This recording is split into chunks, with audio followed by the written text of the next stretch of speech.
Last message to judicial officers. One, HIV is still with us, both judicial officers and also the community.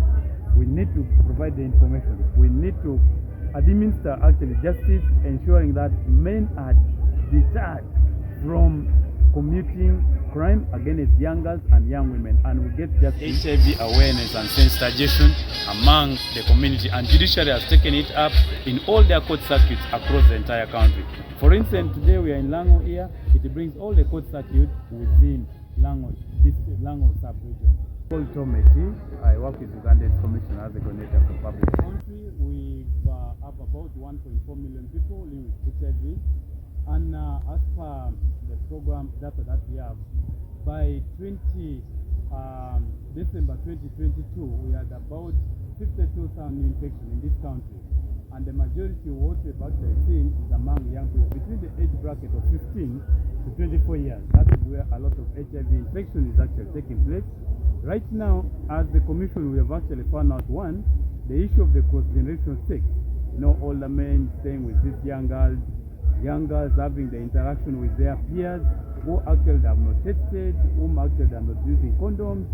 Some of them are born with actually HIV. So you find within that group where they're having the intercourse, they have not protected themselves. That's where there are a lot of transmission is actually coming. Then there is the early sexual abuse. As early as 15 years, young girls have started actually having intercourse, unprotected sex. Then the issue of non-use of condoms. They are not actually using the condom. These are the factors that is actually fueling the HIV infection. Then the issue of the gender-based violence. You have seen the young girls being raped, defiled by men, who are some of them actually living with actual HIV. So these are the areas that we are seeing.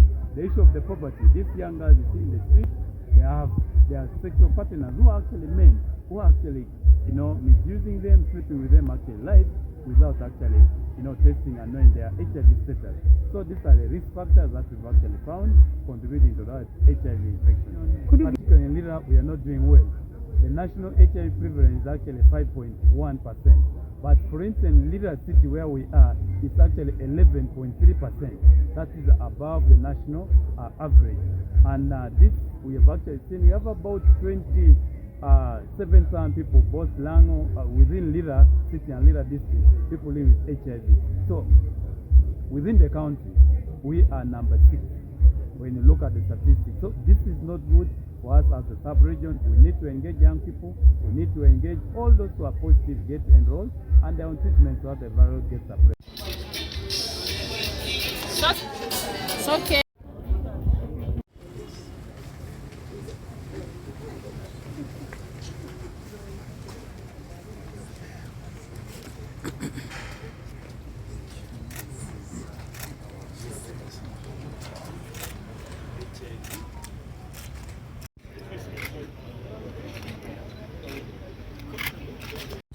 Members, these are our dispensers that we are going to install on the wall and under the shed.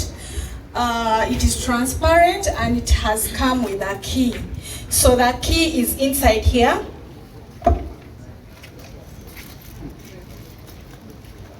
You will simply remove the key and then there is a lock on top.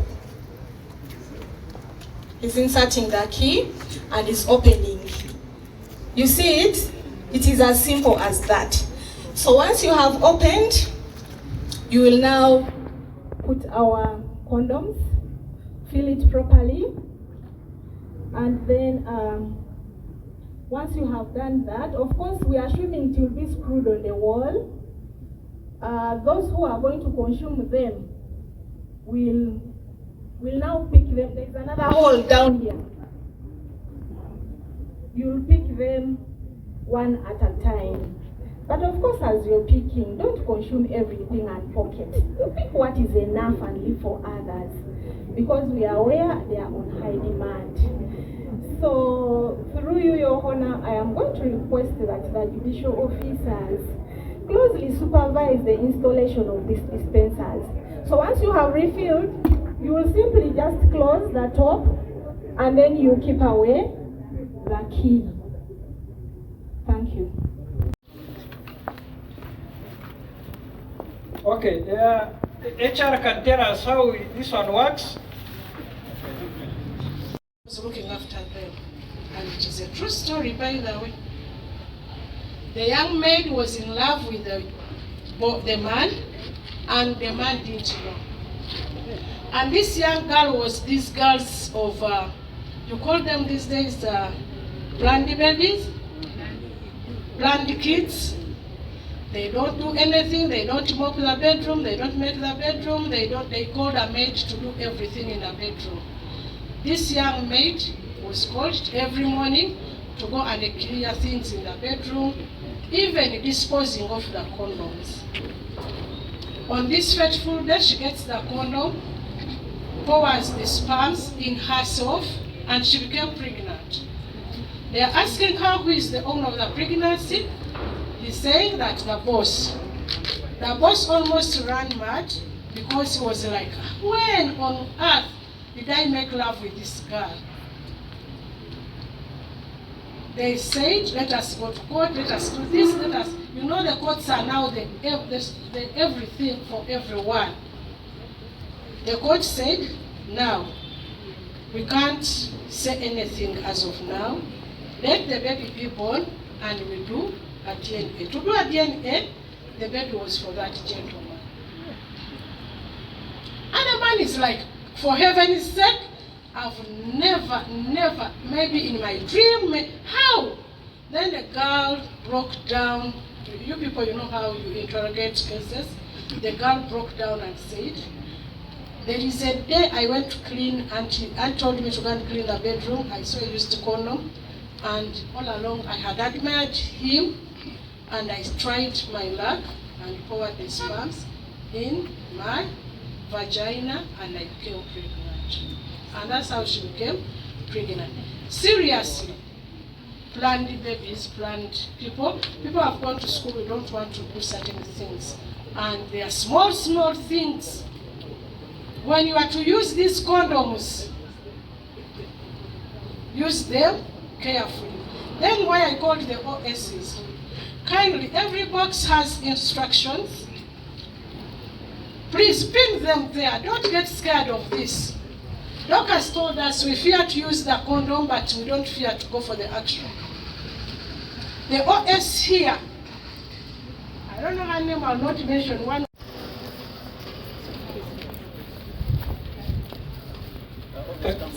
That you are going to pick your medication. This policy applies to all judiciary staff, and the principles of this policy include recognition that HIV and AIDS is a workplace issue. We cannot say it is just a family issue. It may have started from family, but it equally affects us as staff.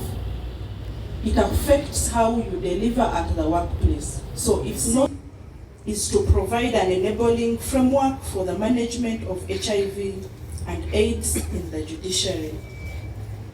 With these specific objectives. I'm HIV positive, and this is my medication. And this is my card, which I move with every day because I don't want to be attacked by any disease, and then I give doctors a burden to test that they find out what my status. I already has my report which indicates that I'm HIV positive. So 880,000, these are young people. That is a very big number. So we need to address this collectively. What has been actually the progress being made in ending AIDS as a public health threat in this country. And we have 5-point objectives for ending AIDS, which I'm not going to go through because others have already been actually said. But ending AIDS by 2030 means we will be able to have 0 new infection. That is what it means by ending AIDS by 2030. The second one is ending stigma and discrimination among the community, whether within the judiciary, whether within the local government, whether within the city, across the entire country. The third one is ending 0 death. We don't want to see people dying as a result of AIDS-related death in this country. Our chief guest as you mentioned earlier, but also within the statistics that I'm providing here, we have 1.4 million people living with HIV in this country. Out of this, majority are women who are highly affected. And we need to take into consideration how do we address the burden affecting us, but more specifically among women. Because once a woman is down, the whole family is actually down. Once a woman is sick, children cannot go to school. Once a woman is sick, we even lose revenue in this country because we know their contribution. So we've seen out of 1.4, we have about 840,000 women living with HIV. That is a very huge number. Speaking is Lira City Resident City Commissioner Igole Lawrence, who joins hands with the Judiciary and Uganda AIDS Commission to ensure that they end HIV/AIDS by 2030. Myra Bali reporting.